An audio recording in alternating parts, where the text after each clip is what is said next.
Taiwan's efforts to combat COVID-19 are a good story to tell.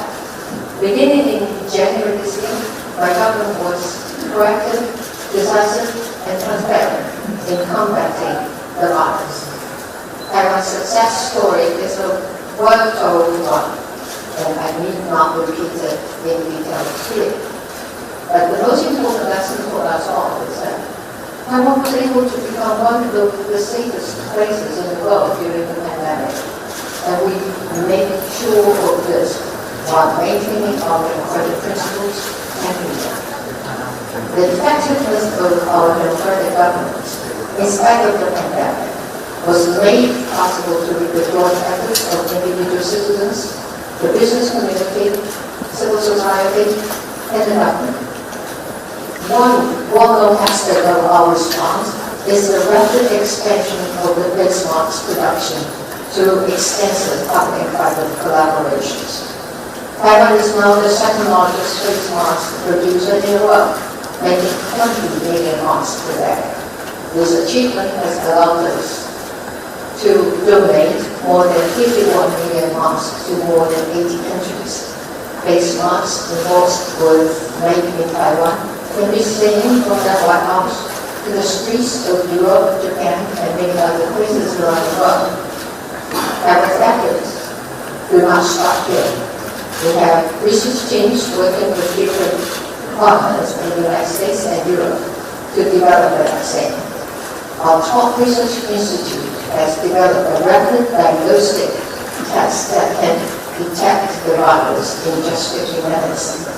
We have also held numerous meetings to exchange knowledge and expertise regarding the prevention and control of COVID-19 trends in the international community. Taiwan can help was the motto for our efforts to support the global community in combating the pandemic. It is because we truly believe that helping ourselves enables us to help others, and that when we help ourselves, others will help us. This is also an important belief to maintain as we all face daunting security challenges in the Indo-Pacific region. Taiwan stands at the forefront of defending democracy from authoritarian aggression, and our commitment to democracy and its value is unwavering. As the President of Taiwan, I have worked to further accelerate the development of our asymmetrical capabilities to strengthen our national defense. Planning for substantive reforms of our military reserve and mobilization system is also well underway. Taiwan bears the ultimate responsibility for our own defense. My government has increased our defense budget in proportion to the military challenges we face. As commander in chief, it is my responsibility to ensure that our men and women in uniform have the equipment they need, and for the Taiwanese people to feel confident in our self-defense.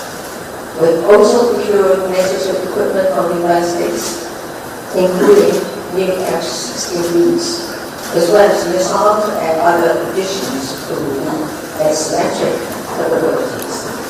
I am pleased that over the past 4 years, we have engaged in a regular process for ourselves, fulfilling our defense priorities.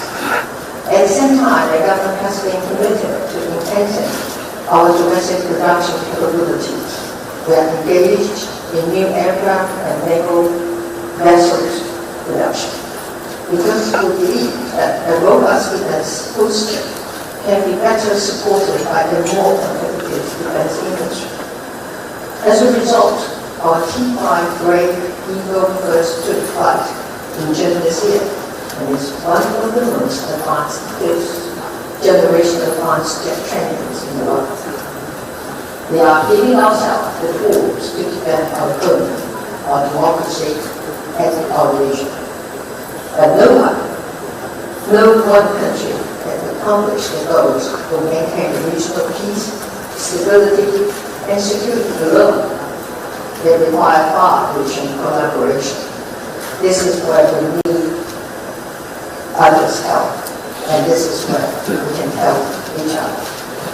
The rapid militarization of the South China Sea, increasing and frequent great zone tactics in the Taiwan Strait and East China Sea, coercive diplomacy views against countries and corporations, just to name a few, are all destabilizing the Indo-Pacific region. Furthermore, Hong Kong's recent past shows us that liberty and freedom can easily be lost if our efforts to protect them are not coordinated and sustained.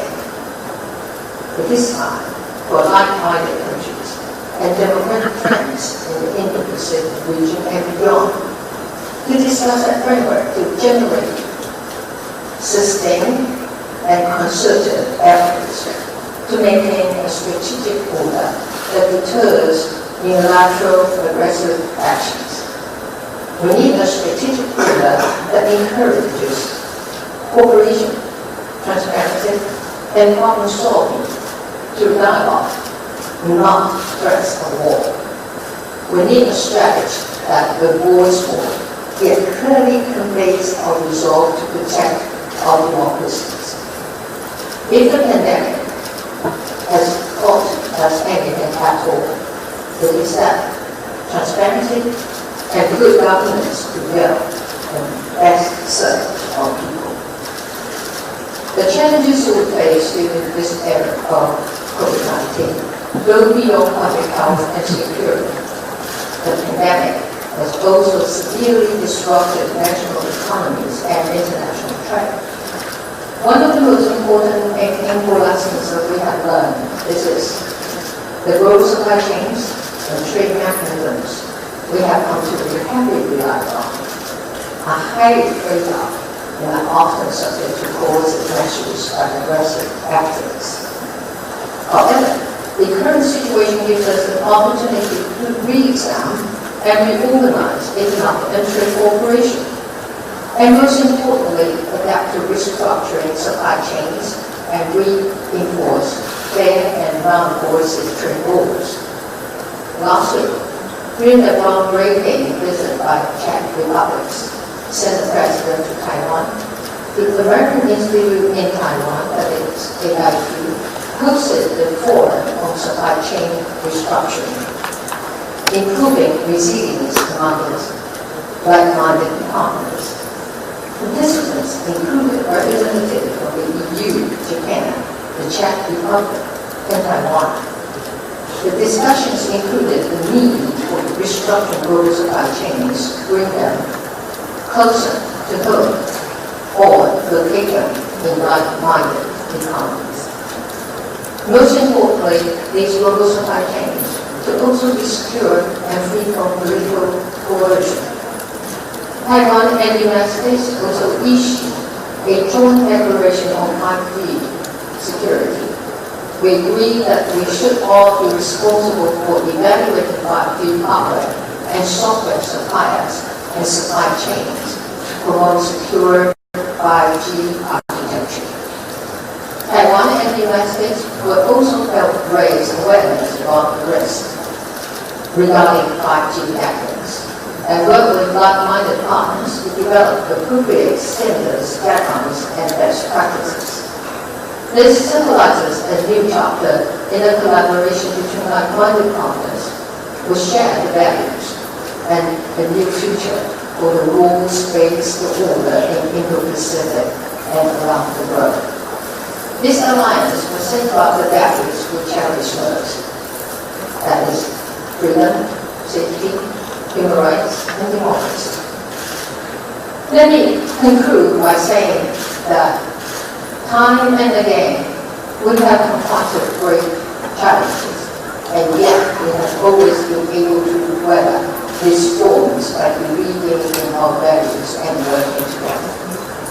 Only by doing so can we create a peaceful, prosperous, and secure Indo-Pacific region. Security and economic development cannot be separated, A lack of economic integration among these like-minded countries would really drive us to seek short-term solutions with those who do not share our values and beliefs. Divided we fall. Together we are more than the sum of our parts. One day the current pandemic will recede, but I sincerely believe that the solidarity we develop through our efforts to create a free, open and prosperous region will continue being a force in the future. Finally, I'd like to thank Chairman Paul for his invitation and all the participants who may come to join us. I wish you all the best and a successful forum. Thank you.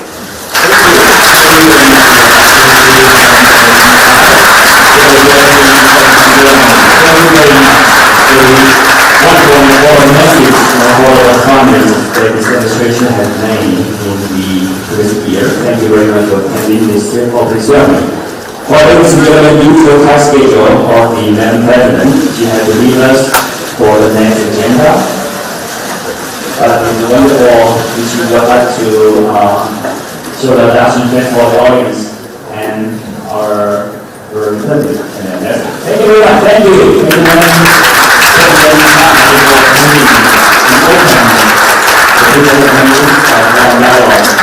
you very much.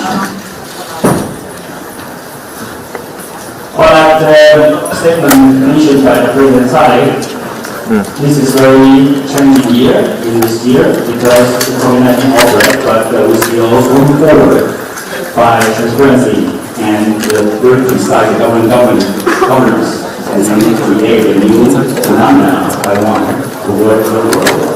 The first one should be public health was successful in Taiwan, and then we try to recover the economy and industry, and then we create a very wonderful image of Taiwan. So this is on the way to fulfillment. Right now, say a lot of information today, we keep going to work together with other countries. So in terms of that, you can see what we design and architect for before this year. To echo facing the difficulties caused by the pandemic and the ongoing challenges ahead,凯达格兰Forum 2020 Asia Pacific Security Dialogue architect the theme for the year of the geopolitical shift in the post-COVID-19 world, impact on Asia Pacific security, which indeed reflect the certainties of the globe. Now there are in total the 2 keynote speeches and a 5 panel discussion, inviting more than 29 top academics, officials, and experts across the globe to share their insights and insights. The lineup of speakers from the countries including the US, Canada, Mexico, UK, France, Poland, Australia, New Zealand, India, Vietnam, Japan, Korea, and Philippines, etc. However, due to the difficulties of mobility, most of the international speakers and experts cannot come to Taiwan on site joining this forum this year. Now this is era we call it new normal because recently a lot of the exhibition and conference and event, international event, they have to do this both sides, on site and online, even on air together. Now this is new model in Taiwan, not just Taiwan, maybe the other world. So the organizer this year also take the pace by adopting on-site and online way to make this forum happen. So as you can see, what we different with what we had last year is our panel discussion and the panelists, they are in other countries. As you can see on the screen, we have a key speaker and the panelists in the following 2 days. And our moderator right here will sit alone on stage to moderate without other speakers, so they will be the phenomenon. So we will expect, but the Q&A session is still open to a floor. So every participant and audience in this chair, in this conference, can also raise questions, and those questions will be responded by the speakers and the panelists, in other countries and overseas. But with new normal way, we hope to work together to promote Asian peace, security, and eventually enhance the well-being of all mankind. And today, the forum today is considered as one of the action plans. So it's time is about 10 to 9:30, and our first keynote speech will begin at 9:30. And our first keynote speaker is H.R. McMaster, who is the former National Security Advisor of the United States of America, and also the chairman of the Center on Military and Political Power Foundation for the Defense of Democracy. But before we bring him to you, I would like to invite the moderator, Yin Chengwei, who is the president of the Institute for National Defense and Security Research, Republic of China, Taiwan, to introduce this very distinguished speaker and the topic. So it's time I would like to invite the President Yin Chengwei to come on stage to say a few words for us. Thank you, please.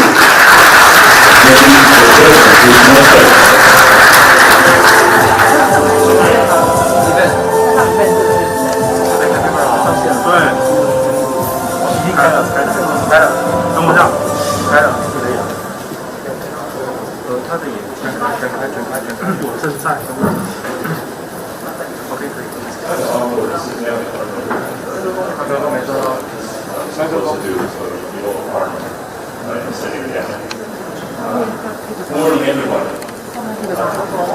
It really is a pleasure to welcome everyone to the 2020 Asia-Pacific Security Dialogue sponsored by the and the Ministry of Foreign Affairs. Before I begin a brief introduction,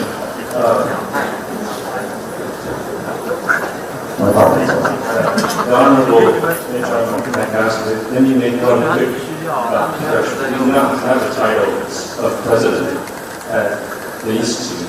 CEO, Chief Executive Officer, and the President this time out there.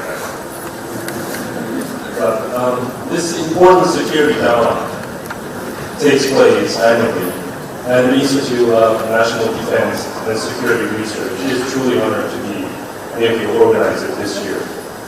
We're very glad to see that despite the corona pandemic, this gathering of distinguished like-minded thought leaders is as robust as this year.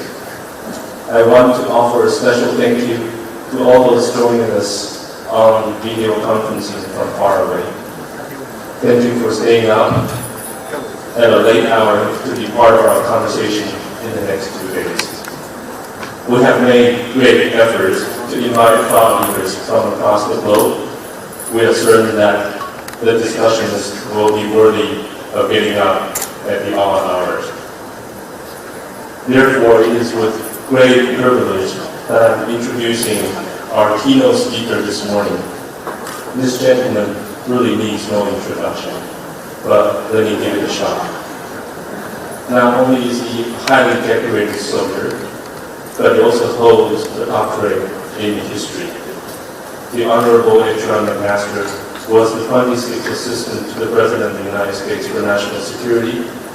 Dr. McMaster served as a commissioned officer in the United States Army for 34 years before retiring as a Lieutenant General in June 2018.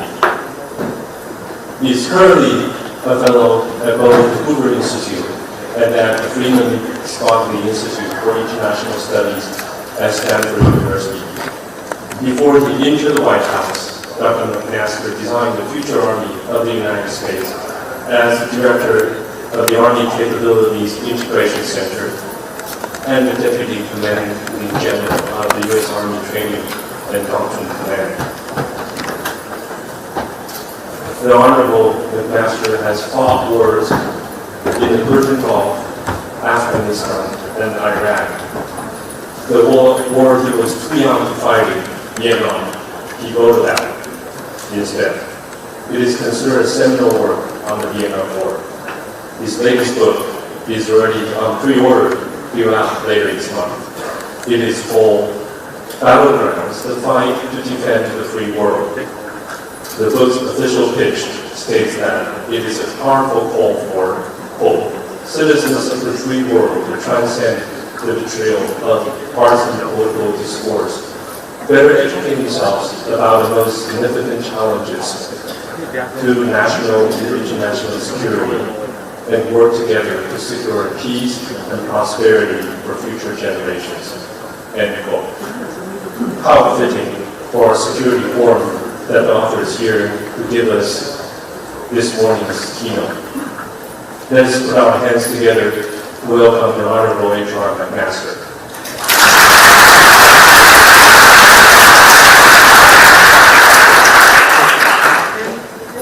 All right, the sound we have picked up on sorry, so our staff is trying to deal with the issues. All right, Mr. McMaster, can you hear me? It's on Taipei. Okay, good. We hear good, but we have tried to down the difficulty, deal with the. All right, good. Thank you. Now, good morning. Thank you. Yeah, proceed. You know what? I mean, old generals with technology. It's not a good mix. So what? Thank you, Mr. Chairman. One more introduction. Thank you so much, and thanks to all of you for the privilege of being with you, at least virtually. And it's a real privilege to be with you so soon after Secretary Azar visited. And also the passing of the Taiwan Travel and Taipei Acts, which really affected a sea change, I think, in U.S.-Taiwan relations. I was very happy to see the recent declassification of communication behind the 1982 6 assurances, as well as Assistant Secretary David Stilwell's public distinction between Washington's one-China policy from Beijing's one-China principle. Also, the affirmation of continued arms sales and other diplomatic affirmations to counter Chinese Communist Party threats and aggression. So I'm going to try some Chinese. I'm not going to do a good job, so I hope that you'll cut me some slack here. But Moshe said, "Midway Wei, Jun Wei King," or the interest of the people is higher than that of the ruler. The Taiwanese people and your successful democracy embody this original thought and his teachings. And the great strength and effectiveness of your government, most recently displayed in the way that you coped with the COVID-19 pandemic, reveals that the nature and policies of the Chinese Communist Party, or the CCP, are incompatible with true Chinese values. Chairman Xi Jinping and party leaders, I believe, are driven by fear of losing control, a fear based in part on their knowledge that their government is founded on the opposite of Mao Zedong's teachings. A system in which the party is more important than the people drives policies that afflict the Chinese people from Xinjiang to Hong Kong, as well as threaten Taiwan and the Indo-Pacific region as a whole. So in the post-pandemic era, the potential for clashes in the region, I believe, will increase as the CCP strengthens an internal system that stifles human freedom and exports its authoritarian power and undermines the rules-based international order. So, to preserve peace, the United States and like-minded partners in the region must convince the CCP leadership that they cannot accomplish their objectives through military force. This year's conference comes at a critical time, as more and more people globally are recognizing the pernicious danger that the CCP model poses to free and open societies. China's actions in 2020 are finally ending what had been willful ignorance concerning the scope of the threat that the Chinese Communist Party poses to the world. So let's consider just a short highlight reel from 2020. A pandemic that could have been contained had the CCP not covered up the initial outbreak in Wuhan. Then, heavy-handed wolf warrior diplomacy that added insult to injury. Well, the party's defenses extended far beyond the virus and this war of words. The People's Liberation Army used the COVID-19 pandemic as cover for aggression. From the South China Sea, where its Navy and Marine militias stepped up attacks to advance specious territorial claims. To the East China Sea, where the PLA and Navy increased incursions into Japanese territorial waters near the Senkaku Islands. And to China's Himalayan border with India, where the PLA violated the line of actual control multiple times in June 2020, bludgeoning 20 Indian soldiers to death, and of course renewed those attacks last week. Taiwan, as it always does, received special attention. The PLA conducted nighttime drills in the Taiwan Strait. Its fighter and bomber aircraft conducted threatening overflights. And the Chief of the Joint Staff Department, Li Zuosheng, vowed to resolutely smash any separatist plots or actions. And 2 months ago, in a particularly callous rejection of international agreements and rule of law, the CCP implemented a national security law in Hong Kong to end the one country, two systems agreement and suppress freedom of expression and rule of law there. Throughout the COVID-19 pandemic, Chinese aggression in cyberspace has been as brazen as its actions in the physical world. In the midst of the crisis, the PLA and the Ministry of State Security attacked hospitals, pharmaceutical companies, and medical research facilities developing COVID-19 therapies and vaccines. Australia was hit with massive cyber attacks after just calling for a World Health Organization investigation into the origins of the pandemic. The attacks demonstrated that the CCP was willing to perpetuate suffering abroad to ensure that China emerged from the crisis in a position of relative advantage economically and psychologically. CCP leaders took aggressive actions on the Chinese mainland as well. The COVID-19 pandemic serves as a catalyst for expanding their surveillance regime. A health code assigns individuals through the use of surveillance and artificial intelligence technologies augmented other forms of social control, such as the social credit score. The social credit score, of course, is designed to co-opt the population into conformity and to coerce recalcitrant individuals who believe that they should have a say in how they're governed. The brilliance of the social credit score is that it mobilizes a person's social networks against her or him. The social credit score uses cutting-edge technology to co-opt and coerce people into reinforcing the state's draconian system of population control. China's minorities bear the brunt of this technology-enabled repression as the CCP continues a campaign of cultural genocide against its mostly Muslim ethnic Uyghur population. Artificial intelligence technologies access an integrated joint operations platform that contains biomedical data gathered from mandatory physicals and other data to generate lists of suspicious people who are then rounded up and sent to concentration camps. More than 1 million people have been interned. Prisoners are subjected to systematic brainwashing and forced labor. Many males are sterilized and many females are forced to have abortions or have contraceptive devices implanted into their bodies. In certain regions, the combination of these actions have resulted in a reduction of the Uyghur birth rate by 60%. Academic research, investigative journalism, and conferences like the Technologic Forum may be the best way to counter the aggression of the Chinese Communist Party.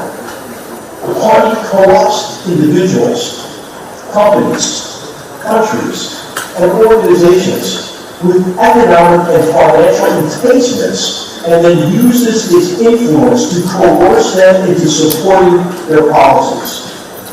The party conceals the nature of servile and corrupt relationships they foster to hide their true intentions. Exposing the informal imperialism that the party uses to advance its hegemonic agenda at others' expense is the first step in competing effectively to protect our free and open societies. My forthcoming book and the research that I've done over the past 2 years at the Hoover Institution's China Global Sharp Power Initiative, the Foundation for Defense of Democracy's Center for Military and Political Power, and the Hudson Institute's Japan Chair, aims to help expose the party's intentions and the threat it poses, as well as to encourage multinational efforts to compete effectively and defend the free world.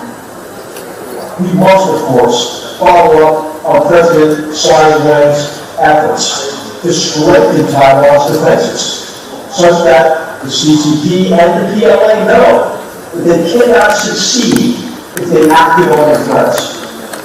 But all of us here today can help counter aggression and foster peace in a post-pandemic world by amplifying Taiwan's voice in 3 ways as a counter to CCP aggression. We should amplify Taiwan's voice in academic and research institutions to counter the party's use of censorship, espionage, theft of intellectual property, and surveillance of and intimidation of students on academic campuses. The CCP gets away with egregious behavior abroad because it corrupts individuals, companies, research institutions, and academic institutions with foreign investment, donations, illegal bribes, and other benefits, such as access to China's heavily monitored academic facilities. Espionage occurs behind the veneer of academic research and partnerships with institutions such as China's 7 Sons of National Defense Universities, acting as fronts for and extensions of the People's Liberation Army and the Ministry of State Security. Closer ties between American universities and their Taiwanese counterparts could counterbalance the CCP's influence on U.S. campuses. Second, we should amplify Taiwan's voice in international fora and on vital global issues. Taiwan's success as a thriving democracy and free market economy provides a powerful counter to the Beijing's authoritarian mercantilist model. Taiwan's example in the area of global health is now well known. Taiwan is also a leader in taking on the interconnected problems of energy, climate, environment, and food and water security. As Beijing continues to build coal-fired plants at home and abroad, Taiwan went from industrial to green in a matter of decades. Taiwan's example can foster change in growing economies across the Indo-Pacific and beyond. And Taiwan's factories, which are increasingly environmentally conscious, provide a sustainable and transparent alternative to cheap or secretive and environmentally destructive alternatives on the mainland. Third, we should amplify Taiwan's voice to counter the CCP's co-option of American media and Hollywood. At the very least, Americans should know that Matt Damon did not save ancient China from monsters. It is time to broaden the reach of Taiwanese news platforms, in particular those written in English, such as the Taipei Times and the Taiwan Journal. The need is urgent, as Hong Kong's traditional place as a main source of English language news in the region is now, sadly, editorially compromised. In particular, Taiwanese publications might help educate Americans and other foreign audiences about the history of Straits relations, as the Straits and the South China Sea are focal points of geopolitical tensions. So, as President Tsai discussed in her remarks last year, Taiwan's voice remains critical to fostering cooperation with like-minded partners across the Indo-Pacific to advance peace, prosperity, and stability, and counter authoritarian exploitation of free and open societies. Taiwan's voice and example is growing stronger among what my friend, Deputy National Security Advisor Matt Pottinger described as our community of citizen-centric governance, as opposed to regime-centric governance. Governance based on Mengxi's truth that the interests of the people are greater than the interests of the ruler. Thank you so much for the privilege of being with you, and I really look forward to the conversation.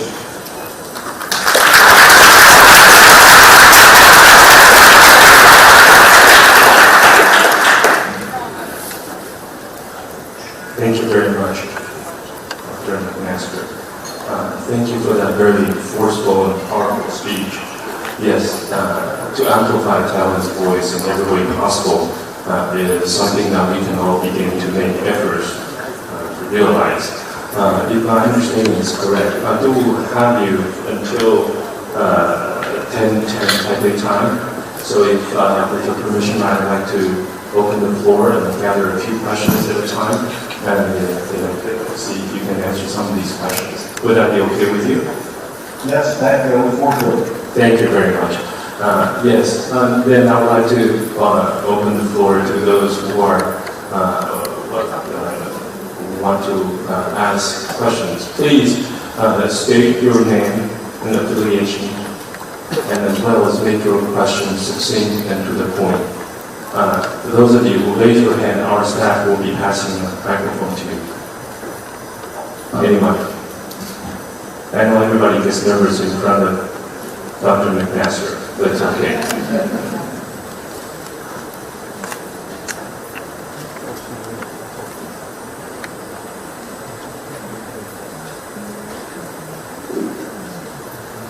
Yes.